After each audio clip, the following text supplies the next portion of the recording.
clean sheet. Jason, go ahead and kick us off. Hi, Aubrey. Thanks for speaking with us tonight. Yeah, hey, Jason. Wanted to ask first, this seemed like maybe a tricky game to get through those first. You obviously you probably knew that there was going to be the first 15 minutes, a lot of pressure, a lot of energy from them. It seemed like it was also maybe tactically challenging. I was wondering what you saw playing out in terms of finding your way through that phase of the game and then maybe progressing in the last, hour, really. Yeah, at the beginning, they did a good job pressing high, especially Veronica Latsko was coming in from the wing, and we were breaking that initial first line, but this weren't showing in the right spaces. So at halftime, we looked at some clips, made adjustments, and did much better in the second half. We're able to control the game, but also credit to Seattle, the environment. I think it was just a little bit of maybe nerves or just needing a minute to get into the game. So, yeah, it was great crowd, 34,000, of course. So, just took a bit to calm down and play our game. Speaking of that, I mean, obviously it's a pretty massive occasion for Megan Rapinoe, for the league, and also there's so much on the line for both of the teams. I was wondering, as a veteran player, how do you think the group did sort of managing the emotions of it from, towards the end, it seemed like you were closer to getting the winner than they were. Yeah, we had some great chances. I'm not sure how either of Trinity's didn't go in or Dorian's. So credit to their keeper, Claudia Dickey. I think she came up with some worldies there at the end to save the point for them. But yeah, this was a massive occasion, not only because it's Megan Rapinoe's last home game in a massive crowd breaking the NWSL record attendance, but it's the second to last game of the year. We're neck and neck in the standings. So this was very much not a must win, but of course, like we know, like 3 points would put us in a great spot. So we were pushing at the end, definitely didn't give up, and was proud of the way we kind of progressed through the game, and really we're on the top at the end. So I think we have a lot to look forward to. We've definitely been building these last couple matches, and I think going into this last game, it looks like it's a win we're in kind of situation, which is, what we could hope for and ask for. So yeah, overall, really proud of the performance. They did great to get a point out of it. I thought they kind of stole it at the end there, but yeah, we're peaking at the right time, and that's super important in this league. Appreciate it, Aubrey. I'll pass the mic here. Jose, go ahead. Hey, Aubrey, thanks for speaking with us. Yeah, of course. You kind of mentioned there about the playoff race. What's the feeling like in the locker room, despite getting the scoreless draw, and what improvements and do you think need to be done for that home match, the home finale, to secure that playoff spot? I think overall we're happy with the point. Of course, we want more, but on the road in this environment, playing the Reign, they're a quality opponent. They're always organized. They've got great veteran leaders. So we'll take it. Of course, again, like I was saying, we had our chances to win. So we'll look at that. We'll look back at film and see how we can improve going into the match against North Carolina. Ultimately, it's great to be back at Audi for our last game. But to get a shutout, it's been a minute since we got one of those. So I'm very happy with our defensive performance. And I think just the overall mood is really positive, especially after we snapped our long winless streak against Kansas City, to show we could come back, win that game, come here, get a point. And now we've got this game at home against North Carolina to look forward to. We'll get back. We'll have a good week of preparation, get some rest. And I think, yeah, we'll be ready to go for that. Thank you, Aubrey. Appreciate it. Mm-hmm. Andre, go ahead. Hey, Aubrey, thanks for speaking with us. Wanted to get some clarity, perhaps, if you have it. You mentioned that you had the you're kind of in a good run now with results and, of course, getting a clean sheet, getting your first win in a while. What do you think changed? Well, coming back from the World Cup, we added 2 French players, Anna and Ule, and we changed our formation over the summer from a 4-4-2 to a 4-2-3-1 of sorts, or 4-4-3-3. So we kind of had to learn a bit of a new tactical structure, new principles. So there definitely were some structural changes, and with those new players being integrated into the lineup, it's learning to connect with them. You know, we've got Hatchie Central now, and Trend coming a little wider and sometimes lower, and just getting everyone caught up to speed, and just the new press. And so yeah, we definitely implemented some changes, and I think it took a while for us to build those relationships and to understand how to play with each other. Maybe in the past we kind of forced things a bit too much, we're too direct, but I think across our front 4 players, they're linking up a lot better now. We still can be direct. We've got some really pacey players up top and are always dangerous, always threatening. But I think having the double sixes, having Paige and Andi playing next to each other, it's given us a little bit more possession. So I think we're adding a little bit more quality in our build, being a little bit more patient, looking for the best opportunities, not just any opportunity. And hopefully it'll continue to pay off down the line. But yeah, I'm proud of the efforts we've put together, and I think everyone's starting to click a little bit more.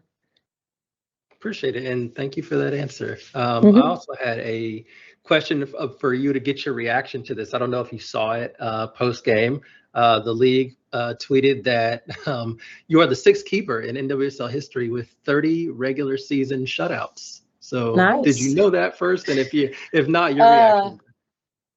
I did know, because probably, I don't know, April, May, our communications guy, Sam Pittman, who you all deal with, told me I had 29. And I'm like, Sam, I wish you didn't tell me that.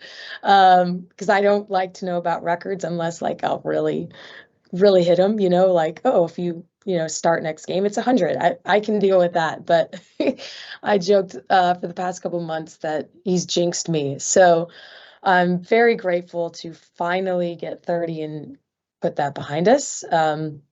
Yeah, it's been a great year. I don't think statistically our defense has gotten the credit for how solid they've been. We've given up a lot of penalties, which honestly, some are just really unfortunate. Just kind of how it is with implementing VAR, and yeah, I haven't been saving them either.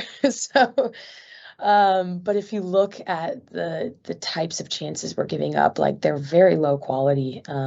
So overall, I've been very, very happy with the way this team has defended, and I'm happy for us to get a shutout and hopefully get some recognition, because yeah, it hasn't really shown, but it's been a massive improvement from last year, and I'm very proud of them.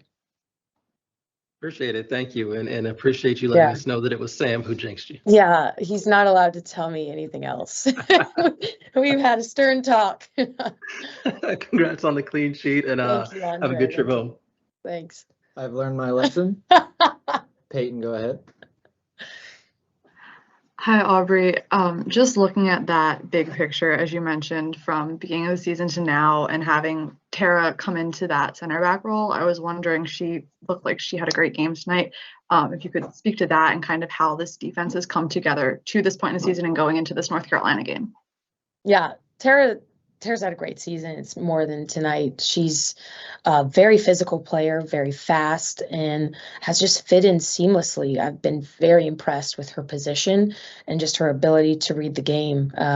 She came from being a forward to the back, and you would have never guessed that. Yeah, she's to be a forward. So I think credit to her, credit to our staff. She's been a solid addition to our back line. Her and Sam have worked together really well and formed a good partnership. So yeah, she was a hidden gem of this season. Wasn't sure in the off season. I'm like, are we going to get any defenders? when they put out the roster, it's like, where's the defenders? But yeah, that was kind of the plan all along. And I know she had some tough times in the preseason. You know, that's not necessarily what any player wants to hear, like, oh, hey, we're going to make you a defender, because she was a really good forward, was a massive part of our, you know, front line that won the NWSL championship in 2021. But she's persevered, and yeah, she's great. It's a pleasure to play with her back there, and I'm looking forward to see her grow. She's still so young and has an incredible career ahead of her. Thank you. Mm-hmm. Thank you, everyone. Thank you, Aubrey. We will have Andi Sullivan Yeah, next. thank you, guys.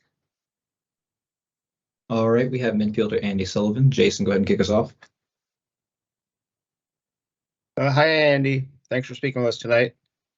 I guess I wanted to start. I asked Aubrey a little bit about this, about playing your way into the game. The first 15 seemed very difficult, not just from them having so much emotion in the game, but also tactically, it seemed like there were some problems to solve. What were you seeing in terms of sort of playing your way through their pressure, their emotion, kind of the whole thing, and sort of, yeah, as the game wore on, getting better, it seemed like, from afar anyway?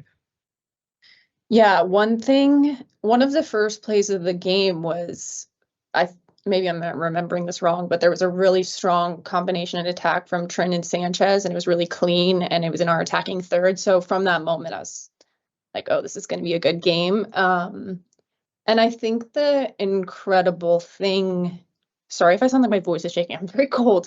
The incredible thing about this team is I never count us out. Like, I am never worried about us like weathering storms, and like even if we go down, it's no worries. So I think that yes, they presented us some tactical problems and they had this edge of emotion and things like that.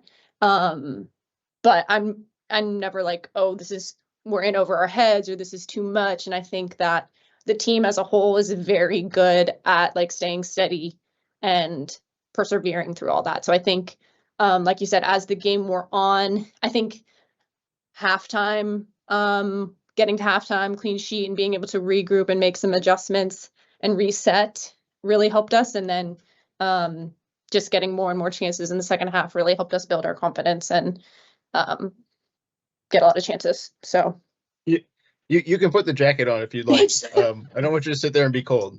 I'm just like very sweaty.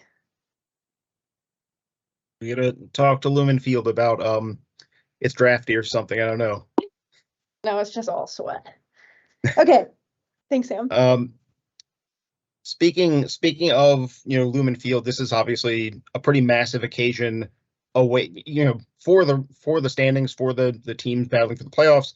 You also have, it's potentially Rapinoe's last home game. I know you've spent some time with her, playing against her, etc. Are there any big like takeaways you feel like are worthy of sharing, or maybe that you can share, since I know there's probably some stuff that probably happened with her, some jokes that maybe aren't press conference friendly? Yeah. Wow. It's really hard to talk about Pino because you could talk about so many different things. She has so many different strengths. And like you said, I have so many memories with her and so many different kinds of memories with her. And I think as I've been like fortunate enough to be a part of a lot of her celebrations lately, the amount of people that she's been able to make feel special isn't insane. And I think when you see her impact on the world on a global scale, you must think like, oh, she's this like big celebrity, and like, which she is, and she has this weight, but the way that she is able to still connect with every individual that she meets and make that person feel like she just has this warmth about her. But that's not even like the thing that people think about most about her, right? Like they think about her humor and her boldness and her courage and her activism and her swag. Like she has so many different things. But she's so consistently like such an amazing person, in just how she treats everybody. Yeah, and like I was actually talking to a family friend the other day because they had told me that someone they knew tore their ACL, and I had a flashback to when I tore my ACL, and I was like, one of the first people that reached out to me when I did that was Pino, and I had only played on the national team for like a month when that happened to me, and I think I only played with her for like a game or two, and she reached out to me right away, and I reached out to her later for advice, and like when I came back to the national team, I was still obviously very like intimidated by her, and somehow I ended up to be her roommate. And it was, I think, my first year as a professional, and I was telling her about how I was adjusting to being a pro, and I said something about like cooking dinner, and she was like, "Oh, I'll send you recipes that Sue and I make all the time," and she hand typed recipes. So it was a very informal type, which made it even more humorous in how she did it. But things like that. She's busy like conquering the world and making it a better place, but she still has the time to send me her homemade recipes, hand typed in how she does it. So again, I can just ramble on and on like that for a really long time. And I'm sure like every single person you ask about Pino has a lot of stories like that. So I think that's what makes her so incredible. Appreciate it. I'll pass the mic here. Andre, go ahead. Hey, Andi, thanks for speaking with us. And really just to kind of piggyback on Jason's last question, how much of Rapinoe's closing ceremony were you able to see? Yeah, we were in the back, so we were seeing it, but it was a little hard to hear. Oh, okay, gotcha. It sounds different on the field versus in the stands. Yeah. No worries. Okay, I wanted to get back to talking about the Spirit. This was the first clean sheet in a while. You know, you also had recently your first regular season win in a while. I talked to Aubrey Kingsbury just a second ago and asked her what changed. So I think I want to ask you the same question, because it looks like the team is, you know, as Aubrey said, peaking at the right time, and it looks that way as well from our vantage point with the performances. So what has changed with the team? That is a very good question. What has changed?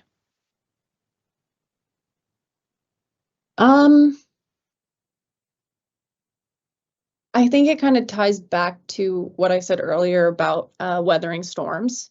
And I think as we've seen in this league, the tables are tight, or the table is tight, and there are going to be storms. And so even when we were not getting shutouts or not getting the results that we wanted, the team still has this really good attitude of like working through things and believing that there's good on the other side.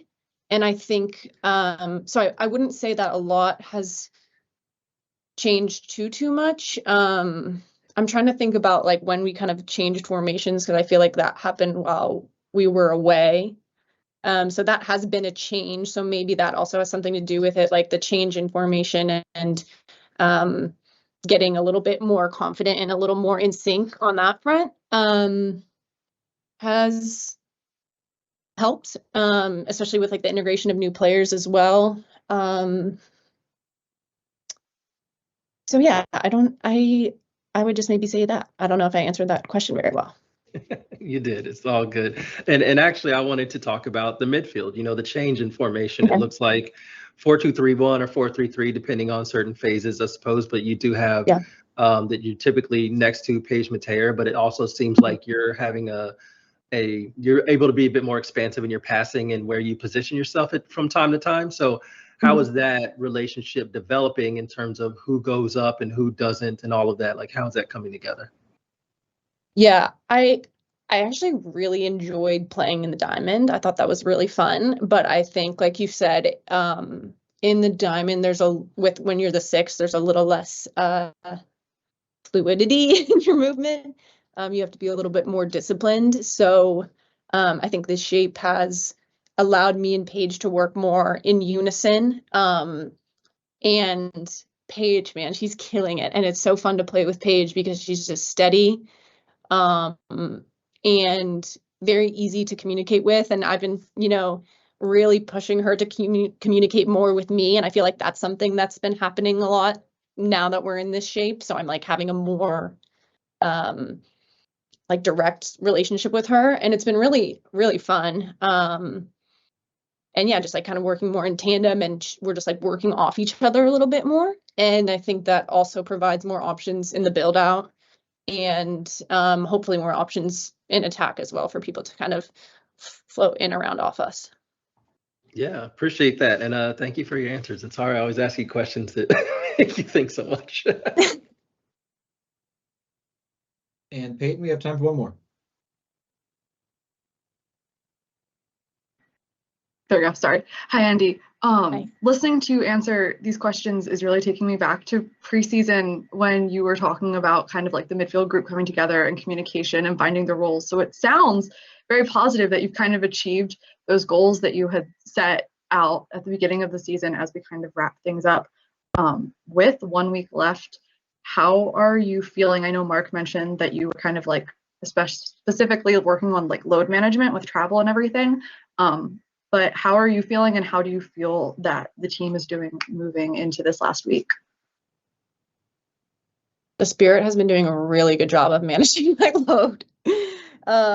And not just my load, but everyone's load. And I think that that manifests itself in how we train during the week, where depending on your minutes or your travel or your how you're feeling, whatever it may be, like the session is different for you. And I think that is huge. And also that you have a role in that as a player. It's not just like medical is great at making recommendations. But also if you think you need more or you think you need less, that's always a conversation.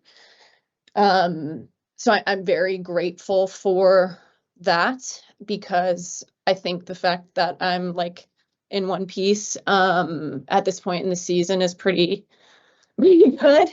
So yeah, and again, that's not just for me, that's for a lot of people as well. So yeah, and I think that's the fact that I look at our starting 11, I look at our bench, I look at players who aren't even making our roster, we're available, and players coming in and making a difference. It gives you a lot of excitement about going into the last week of the season, right? Like, oh, we're stacked, and it's the last week of the season, and we have this push. So it gives me a lot of like pride and excitement. Good thing. Thanks, Sam. Mark, thanks for speaking with us. Wanted to ask about the early stages of the game. It seemed maybe difficult to sort out. It seemed like there was a break in play. You got to change some things that the broadcast showed you trying to speak with the players. What were you working through to sort of help? I think over the last hour you maybe had the better of it. How did you get to that point? Yeah, the first 15, 20 minutes was very difficult. We didn't get pressure on the ball. We also didn't keep them one side of the pitch, and then we couldn't find the free player or create the free player. They were in the pressing structure of Reign. There was situations to take advantage of and 2v1s in certain areas, but we weren't able to do that. And you're dealing with a Reign team that are, I think their best period in this game was going to be the first half hour. They had a hard game on Sunday. They played 45 minutes with 10. It's an emotional game. That first half hour was going to be the best to them, and to come out 0-0 I thought was really important. Half time we adjusted the press. We I think made it more effective, and it's just not too many details, but just with knowing what they decided to do. Fishlock was in the game too much in the first half. She wasn't in the game in the second half, and the way we pressed kept her out of it. And then build up was much better. We were a constant threat on set pieces throughout the night. We ended up building up and having chances from build up as well. It was an intense game, amazing atmosphere, and yeah, of course we want to win, and we had some great chances near the end. But a point on the road in this type of atmosphere, I'm just very proud of the team. They've done it again in a tough environment against a team that had to win. We wanted to win tonight. We know how hard next week is, but we couldn't lose, and we come to a hard place, and created the best chances of the game and finished the game as the stronger team in the second half. You mentioned the occasion, the crowd, and everything. Obviously, you're playing on a tricky surface. Like you said, a desperate opponent. You've coached in some games like that. Some of your veteran players have played in some games like that, but you've got some players who maybe haven't seen that before. How do you think they, on an individual level, maybe navigated that side of the game? I think they did a great job. I'm very proud. I would say that 2-3 months ago, I don't know if we were quite ready for big games, and we got a lot of new players to the league, to the big game, to this playoff picture that haven't been in this type of situation. And tonight, Paige Mateo in the midfield, I thought was outstanding. Andi, her and Sanchez did a tremendous job. And Tara Mikione again with Sam, Gabby and Anna. That was Anna's best game. Pino was not in the game. She wasn't there before, during the whistle. Anna just did a great job. And Trin, she is on a roll. She is on a roll. She is at a level that we hadn't seen before, and she combined to create chances. She was individual to create chances. Really, really happy with how she was so dangerous throughout the whole game when we were on top, but also when we weren't on top. She found a way to be effective. And I told the team after, you have to be playing the soccer we're playing last week. This week we have to be in this rhythm by now, and we are. And we weren't there 2 months ago. We are now, and it's a great place to be when the most important part of the season is about to come. Thanks, Mark. Pass the mic here. Thank you. I'm not seeing any other hands. Do you have any more questions for Mark? There you go, Andre. Andre, appreciate it. Congrats on the clean sheet as well. I think, when we've been talking to Andi and been talking to Aubrey, there's this recognition that the team is kind of building and hitting a good stride right now, especially with some of the new players getting integrated. But Andi also spoke about how the Spirit are doing such a great job managing her load. Like she said, she feels like she's in one piece this part of the season. How has that been, and has that been integral to be able to continue to build in terms of the performances at this stage of the season? Yeah, our staff do a tremendous job. I think we have every gadget and resource available to try and take care of players, but it often comes down to the basics. Paige Mateo was also tremendous. Her and Andi. Andi's running on fumes at this point of the year because she's played so much football and so critical. And Paige Mateo is not used to a 3-month season, and she chased everyone down tonight. So when I say come back to the basics, we've really taken care of them over the last 2-3 weeks. They're in the things that are critical to be in, and they're not in the things that aren't critical. And game day is the highest priority to regain, to keep freshness. And Salem doesn't like to throw too many compliments my way because she likes to keep me grounded. But something she's repeated a lot is in the 5 years that I worked with her, she always felt fresh going into game day. And for me, it's the starting principle. We have to train and prepare, but game day is a place where everyone should get at their best. And the quality of our staff, the way that they are working together is very important. And I'm happy to hear Andi felt that way. And we have to do another good job with her and everyone else this week as we big up for a massive home game. Appreciate it. Thank you. Thank you. Peyton, go ahead. Hi, Mark.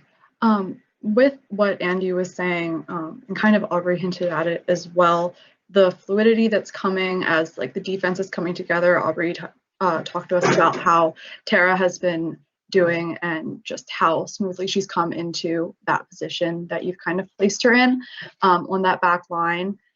What at this point in the season, as you're coming to the end, else is there to achieve in the sense of the team working together, getting to that place that you kept telling us that you were going to get there? Are you there even with the changes that you've implemented, or are we still waiting for next week?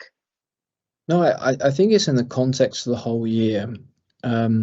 We had a rough couple of weeks, and we've really, really found a way to stick to our strengths and climb out of that. And the last 2 games, it's been really impressive.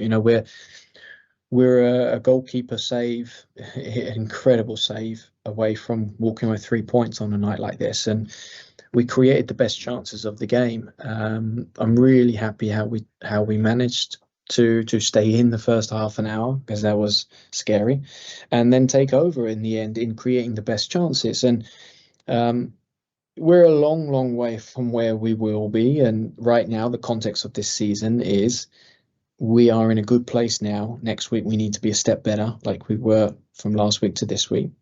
And if we are a step better and we are defending the way we did tonight, and we're improving our attack like we improved tonight, as a big tough defensively, Reign a very hard team, and we found ways to manipulate them in the second half and get into areas we wanted to get in. We can take another step there, then we'll be better. And when I say we're not nowhere near, I wish we had another 6 months to try and make the playoffs. But we got one game left, and we can take one more step forward. And this year is absolutely about fighting for trophies, but it's about digging so deep with our foundation that we're going to be able to weather any storm in the future and make sure this team can be a top team fighting for trophies every year, without losing sight of the short term. So keep growing, keep moving. We're heading in a great direction at a great time, but we got a long way to go to be the team that we know we can be. And that never ends. You'll never hear me say we got there, but we're moving in the right direction.